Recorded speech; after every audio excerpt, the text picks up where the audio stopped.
Okay, David. So breakthrough player of the season. Well, that was unlike some of the other questions you put to me. This is quite an easy one for me because I think it's Bukayo Saka, Yeah, and I'm so pleased that he's got the number 7 shirt next season because he yeah, richly deserves it. And I think he's an immense talent.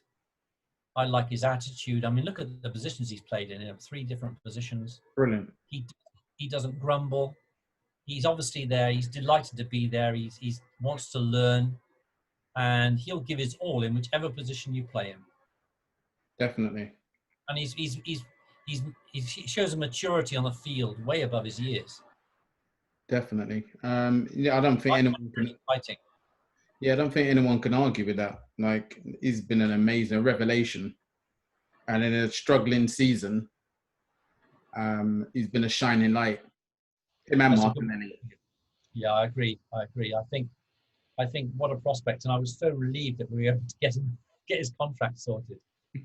Because the Sharks were circling, weren't they? They Everybody, were. a lot of people, scented the opportunity there. But I just think that you know it really is, of course, nice to see a player coming through like that. You know, homegrown and all the rest of it. I thought that was really heartening, and I just think that there's so much he can do for the team. I mean, if you think of the youngsters we've mentioned about Martinelli, Saka, Mm, it's there's something really uplifting about having them in the squad. definitely, it makes the difference, doesn't it? Makes a huge difference. So for me, I've no idea where he'll end up as his first position on the field. Yeah. To have such talent to play equally effectively in about 3 different positions is quite phenomenal. Oh, definitely. How much would So you? for me, sorry. How much would you score him out of 10? Well, I try not to be too generous because nobody's perfect. But I mean, I gave Martinelli 8, so I'd have to give him 8.5 or 9. I think. Simply because he just, as you say, he's just broken through. I mean, this is just astonishing. Great debut. No, I totally agree. But now this is the thing with next season now. Expectation.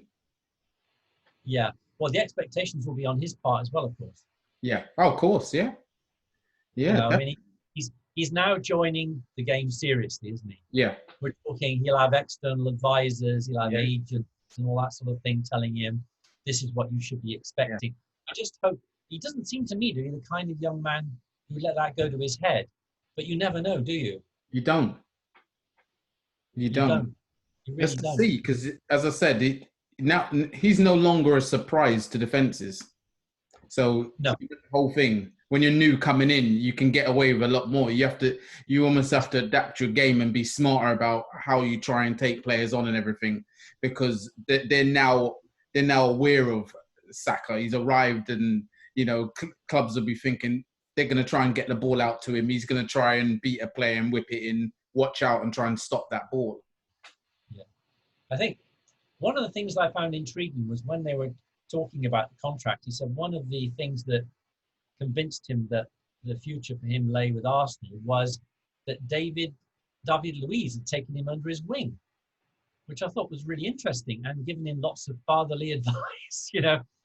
And he obviously has hit it off with Luiz, and I just, so he obviously listens to someone who's got a lot of experience. Whatever you think about Luiz's performances, he has got huge experience, and he's devoted a lot of time, it seems, to talking to Saka and helping him out.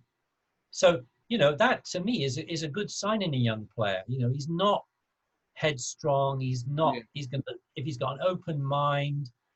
It's quite clear he'll do whatever the manager asks him to do. And I don't. He's not a moaner. I think he just. I mean, let's face it. Christmas has come early for this young guy, hasn't it? Yes. Yeah. So, but the fact that he was having these quite intense conversations with Louise of all people showed me that he had the sense to listen to a senior player with years of experience. But at least I now know why David Luiz is at our club. He's a father figure.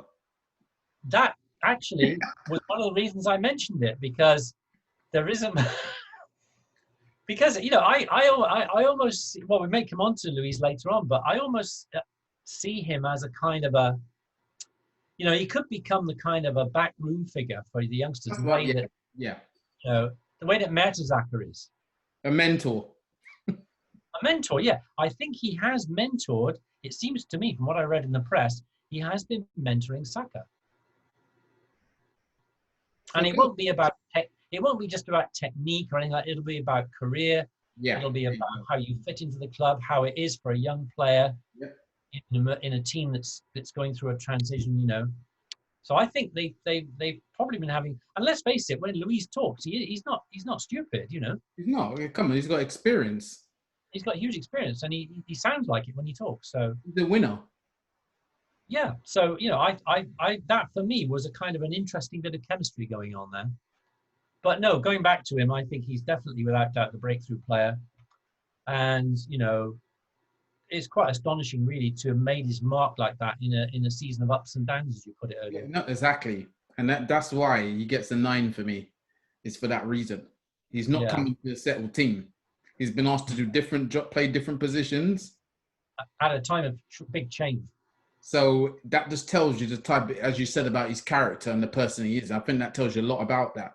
Where other players would have been like, it's just another manager. He's probably not going to hang around. So why should I listen to him? He's like, no, I'm coming in to do my job. As you said, Christmas has come early. He's proud to wear the badge and wear the colours of Arsenal. I wish more players would show that. He's committed. Yeah, sorry, Mike. I didn't mean to interrupt you. No, he's had a baptism of fire, hasn't he? Yeah. And some youngsters would have buckled. Yeah, definitely. Definitely. Like for me, like Reece Nelson, he hasn't taken it on a talented player at youth level, and he hasn't gone on for me.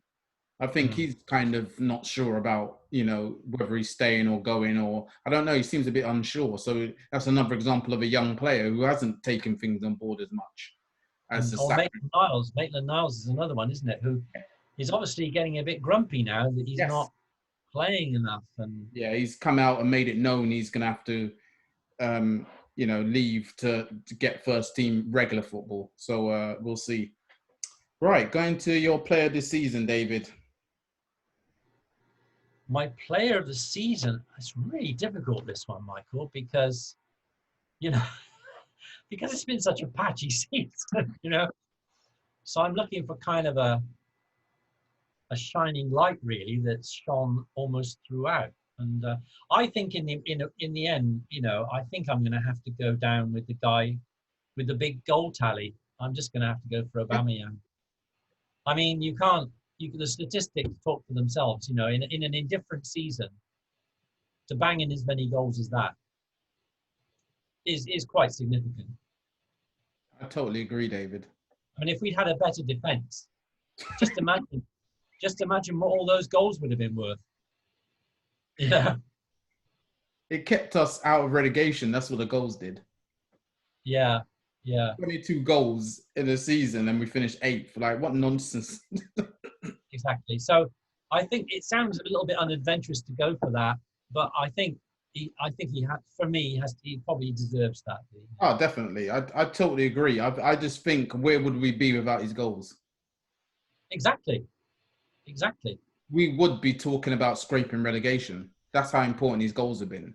If you think about goals take the pressure off your defence and off your team, if we didn't have a prolific goal scorer, let's say we relied on Lacazette's 10 goals in the league he scored. Oh, you'd be in dire trouble. Think about that. Yeah. Plus 22 of Aubameyang. See, that's 32 goals there. You take the 22 out the equation and rely on Lacazette. Remember, Lacazette's just scored the last, probably after lockdown more. So it was at one point, it was at like 6 goals for the season. Yeah. So he's got a number of goals after lockdown. He was on terrible form. So we would. You sometimes think he's lost. I mean, it may sound odd to say it, but sometimes I think with Lacazette, you get the impression he may have lost confidence. Yeah.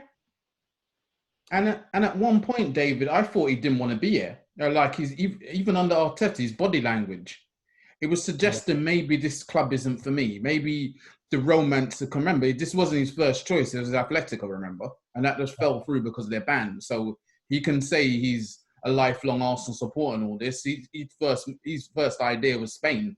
So, you know, and his whole body language, as I said, even under Arteta, was like, he looked like he wasn't bothered.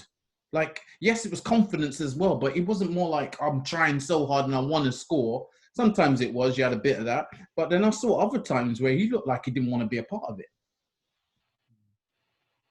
He Yeah. looked like he wasn't sure about being on this journey because he was like, I don't know where this is going to end. Are we going to be successful or are we going to be a mid-table team? Yeah. That's the look in his face sometimes. I wasn't convinced about whether he wants to be a part of this long term. So I don't be surprised if we look to cash in on him, whether it's this summer or next summer. Don't be surprised about that. I think I think it's disappointing actually because some of the goals he scored have been really very, sensational, and He's a quality player. he's a quality player. But yeah, it's just seems out of place sometimes. I find whether he'd be happier somewhere else.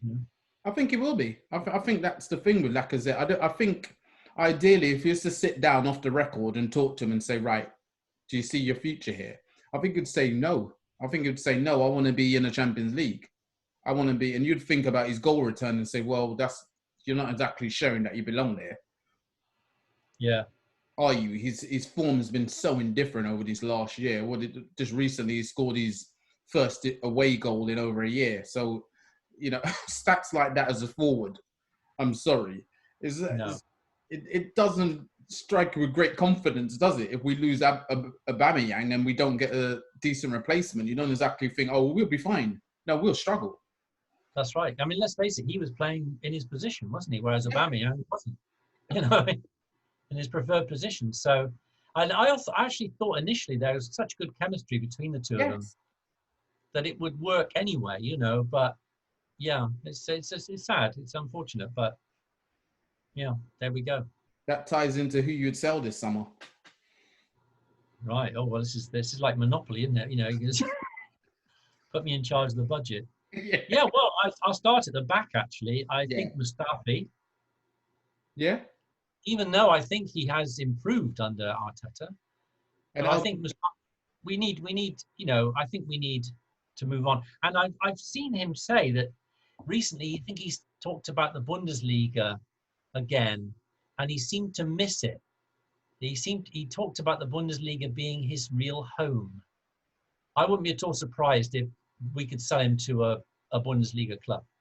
I'm going to give you some exciting info. Oh yeah. We're actually looking to extend his deal. Really? Oh, I hadn't picked that up, Michael, I have to confess. Well, if we do, at least I did say at the beginning, he has improved under Arteta.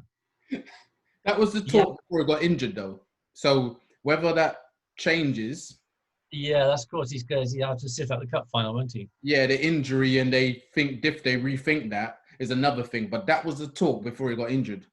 Right. Anything's possible. I think we're going to have to get used to some compromises. I mean, it's not going to be we simply sell people and then we bring lots of youngsters. No. They're going to be some kind of David Luiz type compromises, aren't they? So another one at the back. From my water, David.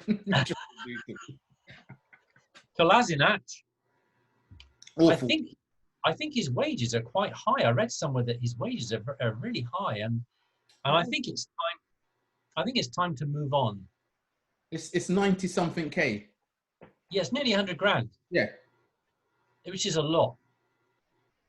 Do you mind giving these guys a score out of 10 for the season while you tell the players you're going to sell? I'm just curious. All right. Oh well, Mustafi. Because, it's hit and miss, really, isn't it? I mean, he's good one week and then, God, he lets you down the next. Well, he has improved, so I'll be a bit generous and give him a 5, but I was going to give him a 4. Yeah. Kolasinac, I really liked him when he first came to the club. What happened? I really thought he was dynamic, coming down. The crosses were really good. He was there with the assists. And now it's just all gone wrong. Obviously, he's had a mixed experience in this country, and that business with him and Ozil in that car must have been very unpleasant, because it did disrupt their season, didn't it? Must have been very unsettling, So, but I don't know whether that had an effect on him. But for me, he's just gone off the boil. So for me, he's come down to a 4. Yeah.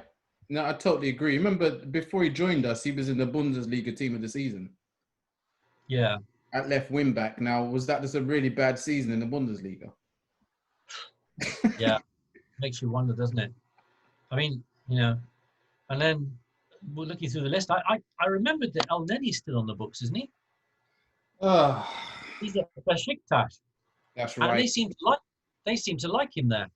And then he fell out with them because they hadn't paid him since lockdown. Yeah, but for me, if that I know that's not a big issue, but it's one of those areas like Mkhitaryan where we need to resolve You something. have to, because he's still on the books, isn't he? He's still on the book. We need to resolve that one for me. Obviously, I can't give him a score because I don't follow him in Turkey. But Özil,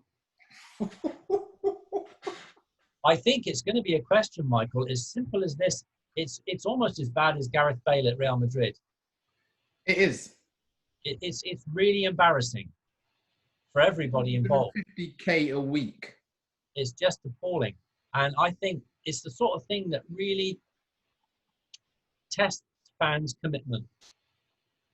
To see that amount of money going out of the club week in, week out. I think we've got to cut our losses, even if it costs us. We've got to shift them. That's 18 million a year before tax. It's appalling. It's bad. It's not. If you don't run businesses like that, and football clubs are businesses. It's absolutely ridiculous, the situation. Score out of 10, David. I'm curious about this one. Well, he doesn't do it.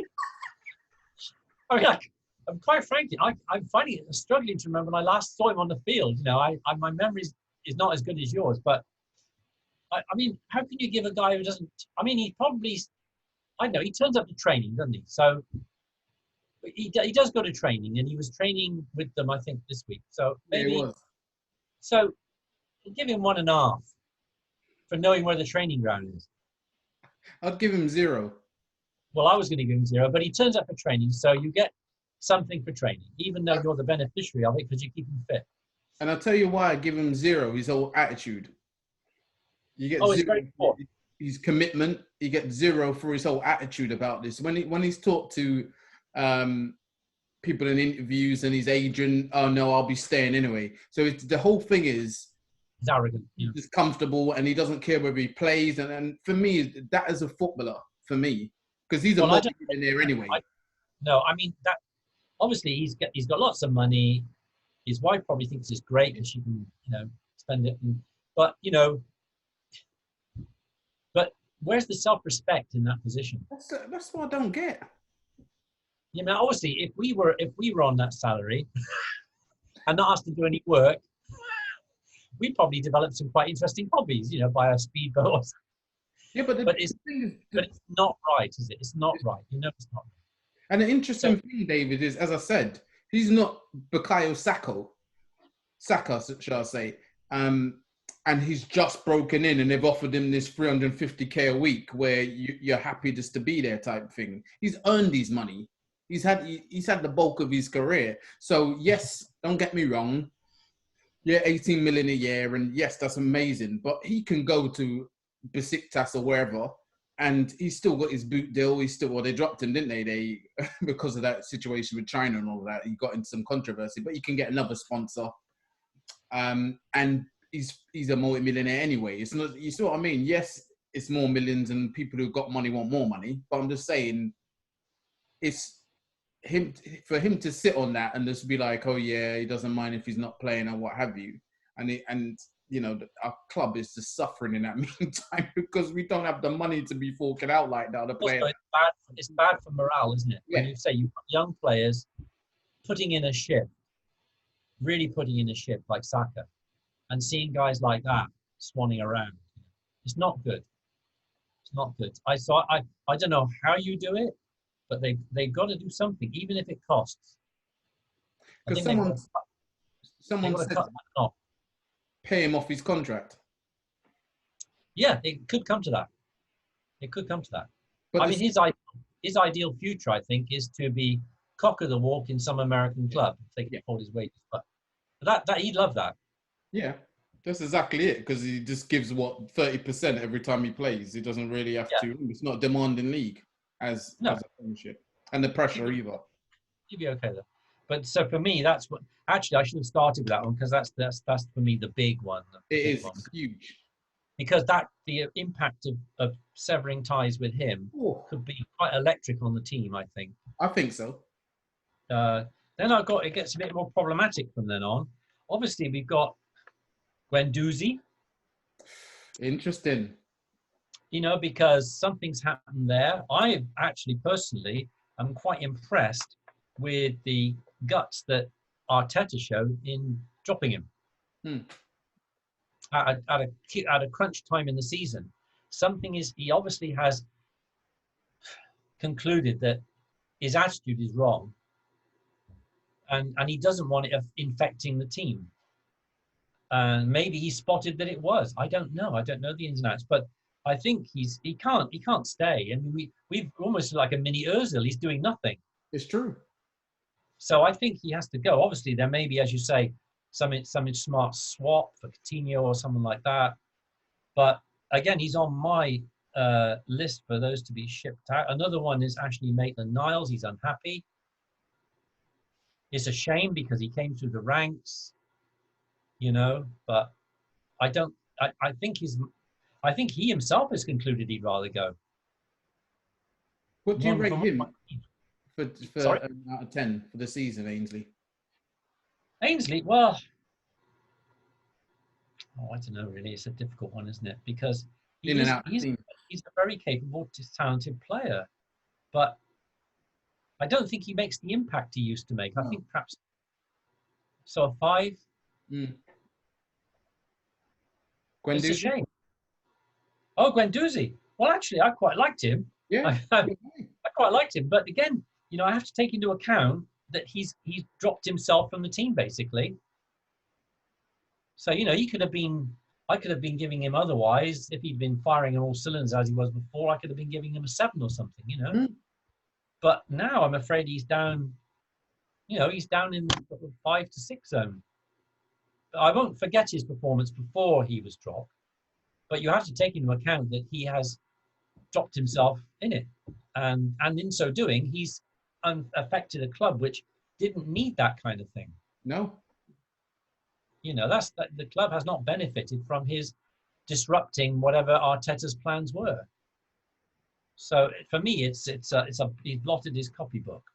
Other ones, you mentioned Lacazette earlier. You said some very interesting things about him. Yeah. I think other clubs would go for him.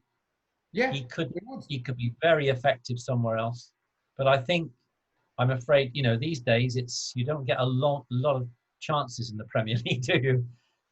And we've really got to make progress next season. And I think it's too risky with Lacazette. Yeah. And it's interesting because people always talk about, he doesn't score, but he holds the ball up. I remember playing the game and playing up front. I thought that was a basic thing as a forward to be able to do. To be able to hold the ball up. It goes with the job description, doesn't it? I don't know. He holds the ball up. He didn't score, but he holds the ball up. It's not one of those exceptional things, is it? It's an essential requirement. Yeah. There's other ones actually, which when I was thinking about this, Michael, because it's I was just wondering about one or two others actually. I mean,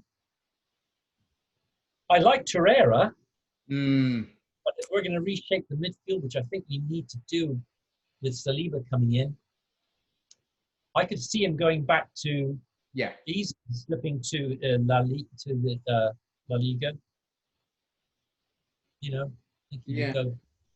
He's talked about missing Italy or going to a hotter climate. It started quite early on, didn't it? This missing things. And when players go public on things like that, I think it's a bit unprofessional, actually. Very unprofessional. And so again, even though I like him, he's a little terrier, and he has put in some really interesting performances. And now Xhaka is back in form. It looks as though we're keeping Ceballos. You've got Saliba coming in, and you never know. We may invest a bit further in the midfield. There's some exciting prospects out there in other clubs in Europe, particularly. Again, he's one that if you wanted to have, if you were the recruiting team at Arsenal, you wanted to have as many parts to move around your chessboard. Yeah. I think I'd include him. Yeah. No, Another one I'd include, even though he has delivered some quite good performances, is Socrates. yeah, well, he's been frozen out. He's come out in the papers recently saying he wants to fight for his place, but he hasn't even been given a chance to do that. So for But no, me, yes, right. So, you know, I mean, you never know. He might go into the next season, but his contract ends at the end of that's 2020. right. So, I think he'd be sold. I think so. So, uh, what you referred to as my fire sale, I think that's probably covers. Oh well, there was one more actually. There's one more, which is the real difficult one because I said he was my player of the season. That's interesting, David. No, I wouldn't want to sell Aubameyang, but I think he may go anyway. And if he does, there could be some interesting geometry with trade-offs or swaps. I don't know. But again, there's the age factor, of course. I still think he's going to go for a number of years. He I can, yeah. think he's. Sorry? Yeah, he will. He will. 3 or 4 years, I can see. Yeah, I can see because he's a fit guy. He's a serious professional, got a good attitude. But I think he's a big question mark, actually, So do I. next season. So do I. I think if he gets a decent bid from someone abroad, I think he'd go. I think that's all he's waiting for. That's why he let it ride out. So he just Yeah. wants to see before he commits to Arsenal. Says, "Let me sign a contract," and then someone else, his agent, be like, "You know what? They were interested. I don't know why you signed." Yeah. I think he's waiting to see what comes, and if nothing comes, I think he will sign. That's what he's doing. I think he's playing Arsenal. I think he's in the driving seat here. I know he said they need to offer me the money and all that. I think this is all talk. I think he's just saying that because it buys him more time. He's putting now the pressure on Arsenal. So they're like, oh, well, we're going to have to. And apparently they've offered him 200, was it 200,000 or something a week? Apparently, this is all paper talk. We don't know exactly what's going on, but paper talk is they've offered him a deal. Yeah. So we'll see how that progresses because I think he's looking more for 250. But I think he's smarter than that. I think he's going to weigh up all these options. He's going to let this transfer market open, isn't it? Was it open a couple of days ago? So up until yeah. So we're in the transfer. It's open already. So he will see after the FA Cup final. He will have a look and he will see how things go. Yeah. So he will see what offers come in. His agent will be out there, of course, doing what they normally do, speaking to clubs and. What's always in the back of my mind with Aubameyang, because I really think he's a tremendous player and he's he's done a really good he's put in a great shift this season for us. The goal tally speaks for itself. But I remember when he was coming to the end of his time at Dortmund. Okay. There was an attitude problem creeping in. Mm. And I wonder if he is not getting exactly what he wants, or he feels he's making do his second best, we might not get the same sort of season out of him next year. That won't be a surprise to me. It's a common with the modern day football. It happened at Dortmund, given the way his age and everything, he would have been flying in Dortmund. It's a great club, fantastic fan base, but he left. I mean, and they were quite happy to see him go. I mean, it was, and I'd hate that to be the end of his career in Arsenal. I mean, if he's going to go, let him go out on a high. But I just worry about next season if the resolution of a contract issue leaves him with some sort of doubt in his mind about what he's done. Yeah, it's all up in the air. I'll tell you what, that's almost as big as the Ozil situation, isn't it? Potentially. Sorting out Aubameyang. Potentially very, very big, yeah. You got something dragging on the club in Ozil, and you got something that's kept the club afloat in Aubameyang. Yeah. And losing Aubameyang's 20. How are we going to replace that? Is the next thing. Yes, if he goes and he might go and all this, but how to replace it? And even speaking ahead of that, and he stays because remember the idea was a contract extension of 1 year with a second year if we qualify for the Champions League. Now, we don't make the Champions League. He stays another year. He'll go. Yeah, he's just going to walk, because that's what they're talking about between the agent and the club at the moment, about if this deal goes through and if he signed, it's going to be something along those lines. That's what the talk is. Now, what's the plan from Arsenal? Because football, you have to be smarter than that. The most successful clubs in football plan way ahead. They're looking at these scenarios. We know if we do get him to sign, we need this replacement. Have we got a replacement if he doesn't sign? Now, that's the thing about me and our club at the moment. I think it's a lot of being reactive rather than proactive and putting things in place. Yeah, well, this is why if we talk about later about possible signings, clearly it all depends on whether Arteta and the team around him, including the people who do all transfer deals, have got some sort of team architecture in mind. Because, you know, we can come up with great players who are just in themselves are talented. It's really how he wants it to join it all up together. That's the crucial thing, isn't it? So I actually have got every confidence that Arteta knows what kind of team he wants. But obviously choosing the players is not necessarily, he's not necessarily in the driver's seat, is he, in terms of, or even the club isn't. But anyway, that was my list. It was a bit longer than I thought it was going to be, actually. But I think it obviously we've made a big compromise over David Luiz, and you know, I read the other day something quite interesting. I read that Gary Neville had said that he sometimes plays like a footballer who's controlled by a 10-year-old with a PlayStation in the stands. But he's there, and you know, so that's. But obviously, if he hadn't been given a contract for next season, he would have been on that list as well. But there we are. I think these are the things that worry me about the club. After that horrendous performance against City, a week after that, he was offered a new contract. I know. Now, if you needed anything to kind of make up your mind about a player, yeah. Do we want to go into a new season where this is vitally crucial now?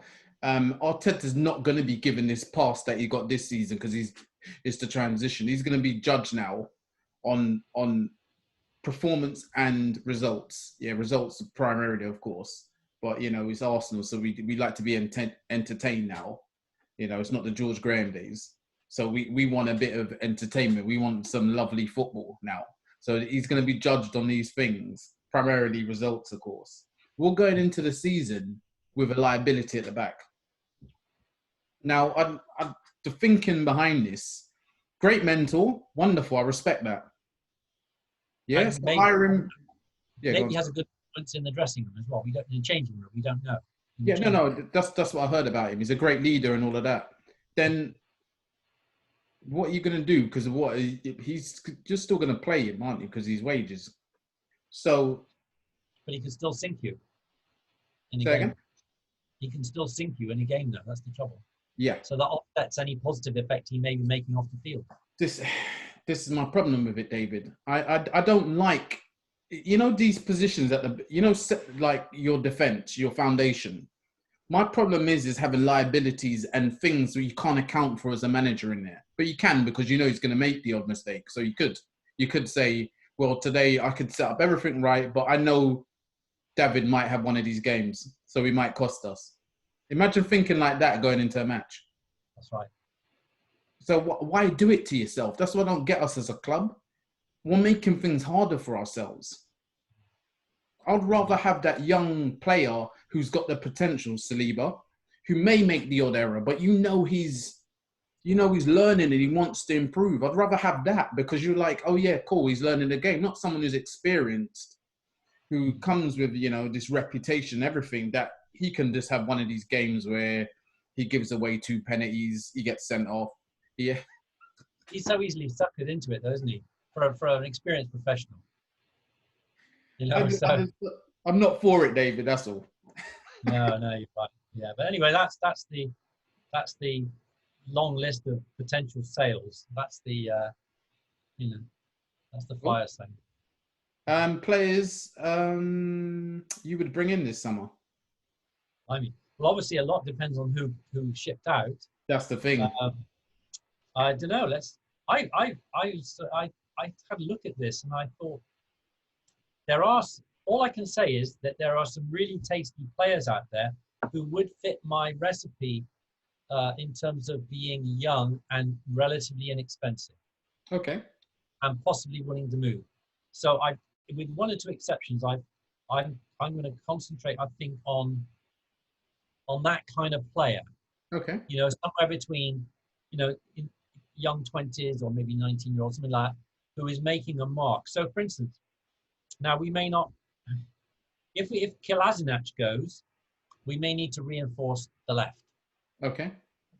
And I noticed that there's this player at Shakhtar Donetsk called Myhola Matvinenko. He's 23, 23, and he's already got 22 caps. And I think he's probably quite fast. So again, so that was the left at defense. On the right back, of course, we've got Cedric. So now he's, he's made a few appearances and he looks okay, but if we wanted to, again, do something on the right in the defense, I've noticed that there's a Bundesliga player plays for Borussia Mönchengladbach called Stefan Leiner. Okay, not heard of this. Yeah, well, anyway, again, young and quick. If I'm moving through, do you want me just to go through a list I've drawn up here, Michael? And yeah, why not? Let's go until through. You stop me and buy one. You can stop me and buy one. Central defenders, of course, we've got Saliba. Someone had described as a potential ideal partner for Saliba, a player who plays for Bayer Leverkusen, and his name is Edmond Tapsoba. Okay, no. And he's got a lot of composure on the ball, and he's a lot of skill, and he's 6'3" tall, and I think we could do with a few tall players. That's true. Another player who's 6'3". I didn't say that height was going to be one of my requirements, but another it is. Gabriel. Now I hope I'm pronouncing his name right. Moyaher, who plays for Lille. Now these two guys have just been mentioned as central defenders who've got a great future. They're both 6'3". I think they're only 23 years old. Obviously, we've got established players like Samuel Umtiti in Barcelona, who will probably play well with Saliba. And there's a player for Schalke called Malik Thiaw. Yeah. So all I was thinking of was, if you're looking around Europe, you could have these on your list. Yeah. But God knows how they would fit in. Central midfield, of course, there's been a lot of talk about Thomas Partey. Yeah. But is Atleti going to let him go? I mean, the cost is going to be quite high. Yeah. That's for me. That's why I don't think the deal goes through. It's for that reason. Bearing in what we said before about spending a lot of money on one player, I can't see it happening. But there are a couple of 23-year-olds playing in La Liga. There's Carlos Soler, and Marc Roca. One plays for Valencia, the other Espanyol. Now Espanyol have been relegated, so Marc Roca is likely to leave. Yeah. But talk again, about this link with Man United season. Yes.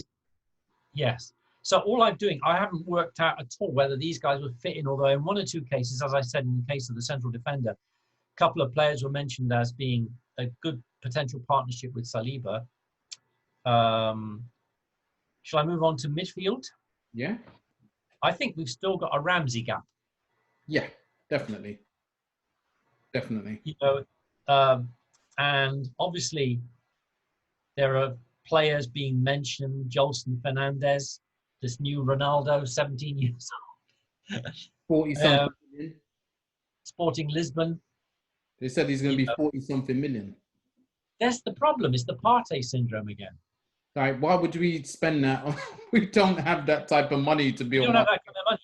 So I'm partly talking theoretically here, Michael. No, of course. I'm just saying that is in the newspapers. Yeah, there's a 20-year-old at Feyenoord, a Turkish player, I think. He's got a Turkish name, and he called Orkan Köksü. Yeah, you know, he's been talked about. He's been talked about as a new Özil, which may or may not be a good thing. But he's the Özil type, you know. And then there's this guy at Real Madrid, only 19, Cesar Gelabert. Yeah. But of course, we may be in compromise zone when it comes to attacking midfield. And of course, there's this figure, Willian, in the background. I don't know what you make of that, Michael. Retirement home.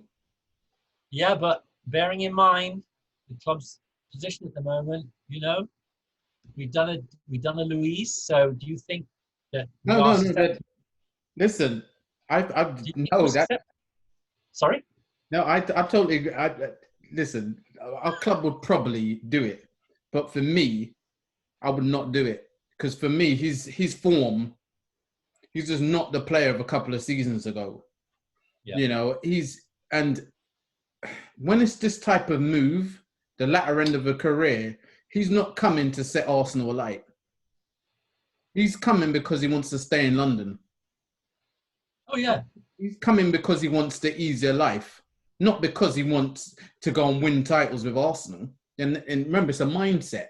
And that's my problem with it, because I think he was one of my favourite players at Chelsea, yeah?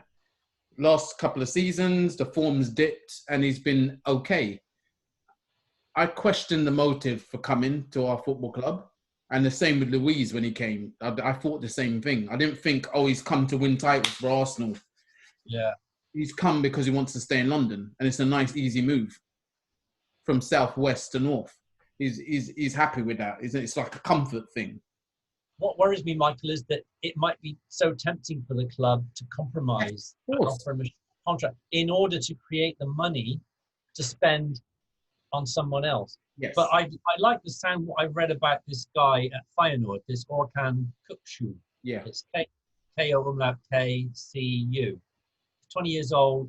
I mean, and he seems to, and of course that league's produced some really talented players. It has. You know, but so ideally I would go for that early 20s type player who's made his mark and wants to move into a bigger league. That's what I like. But I got a funny feeling the price of that, because some of these clubs will inflate the price knowing how desperate we are. I think the price could be Willian. Yes, I think so. No, I'm with you on that. I'm with you. But I'm not wishing it to happen, Michael. No, I'm with you. Unfortunately, you know, the way our club thinks, I wouldn't be surprised if Willian comes to us. But apparently Chelsea are trying to offer him a deal. They're still trying to extend his deal at Chelsea. Let's hope that works so he doesn't end up at yeah, that's right. Then that option goes out. Yeah.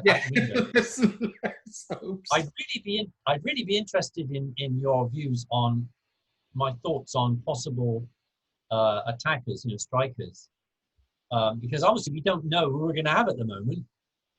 We could have our two front teeth knocked out. So, but there I've got some interest. I've got some. Now, you just shoot me down in flames with these. I'm just going to give you, I think it's five names. All right. Yeah. There's this guy at Celtic, Odson Edouard. Yeah. 22. He's affordable, and he seems to be open to a move. And then there's a guy called Jonathan David at Ghent. Seems to be very talented. There's a 19-year-old at AZ Alkmaar called Myron Boadu. And there's a guy at Eintracht Frankfurt who's 20. Again, I'm going by this age bracket thing, called Evan Ndicka. Yeah, I heard of it. They're all players making their mark. And I think whether they would fit in or who they would gel in, I have a clue. But then, and of course, the Celtic guy, other people have been mentioning before. He's made a big impression up there. But obviously, the transition from the SPL to the Premier League, is a problematic one. But a couple of them. Now, what about this? If Alba goes, say to Red, is there any? Do you think it's realistic to think of a possible swap with this guy, Luka Jovic?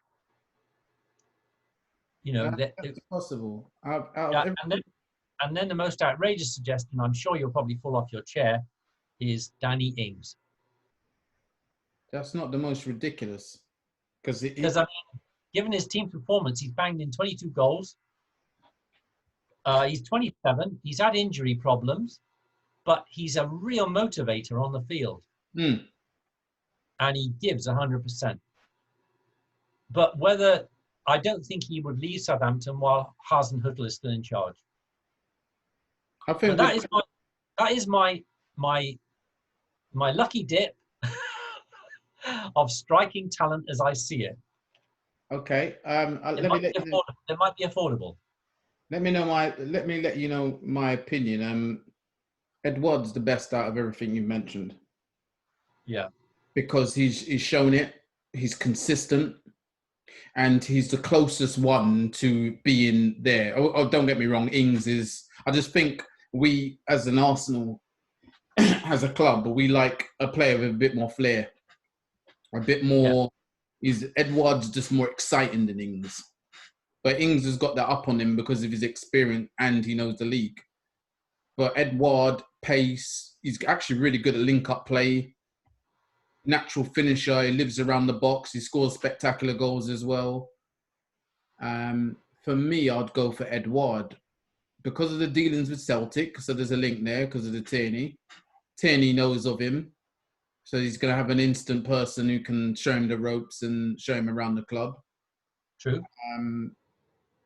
Closest thing to Aubameyang and that type of striker. Bit of electricity there and energy and sprightly. I think Ings will come and get goals though. I will say that. I think if you just want someone to score, I think he'll just be scoring. I think Ings.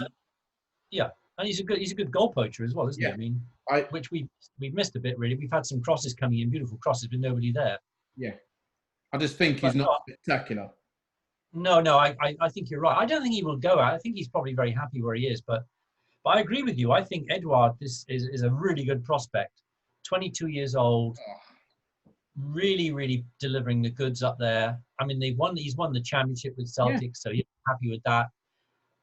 I think he's ready for a move, and I read that he's open to a move. I don't know whether that's just a rumor or informed speculation, but apparently he's open to a move.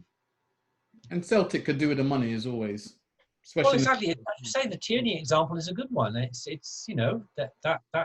that could work out, And by the way, we haven't mentioned Tierney yet, but I actually am very impressed by Tierney. Oh, he's been brilliant. He's been absolutely brilliant. Yeah, he's had a rough start. He was one of the new signings, didn't we? What's going? You didn't mention him. No, we didn't mention him. It's a shame. Watch out. He's a bit self-effaced. He's not flashy, but he's just such a classy player, and he's so dynamic. I really like his attitude on the field. Out of 10? Well, given the fact the poor chap had that rough start with the recovering his operations, and then he had that shoulder injury, I think he deserves it. I don't know, actually. I think he's been really, really good. I think he's pushing for an 8. He's been really good. And it's his attitude. He's a leader out there as well. I've seen him having a go at players and everything. I was like, wow. Oh, yeah, apparently they've had to have words with him at the training to ease off, even in training, because he goes for it. He's very committed. So he's obviously a young guy and he's giving it his all and sometimes needs to hold back a bit. But I like, as you say, I like the fact, and he just brushes things off, doesn't he? He doesn't sulk, he doesn't linger around or anything like that. He gets on with things. Yeah, really good signing. Really good signing. So we looks as though we've got Edouard in our start. So in your ideal scenario, how many players would we sign? What would be a great summer for you? A great summer would be, if we could, depending obviously on how many on that list of my fire sale would go. I mean, this fire sale is not fair because you wouldn't describe Aubameyang going as a fire sale. And I've mentioned there might be that talk of a swap with a foreign club, Real or Barca. That could happen, but I don't know. I think four good signings. What positions?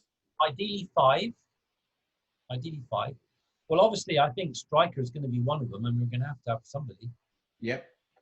Because I can't see Lacazette staying, and of course we may have Aubameyang. So imagine that both of them go. Well, it's going to be a challenge. So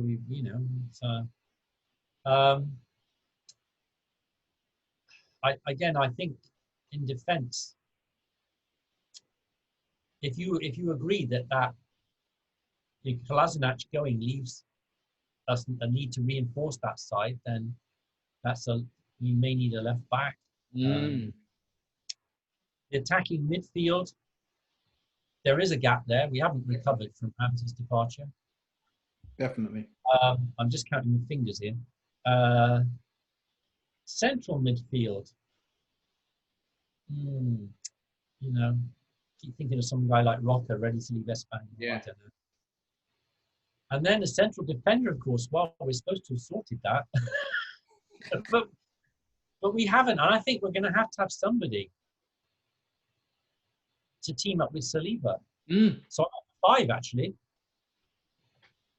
I And do it could 5. 5. So Wow. 5.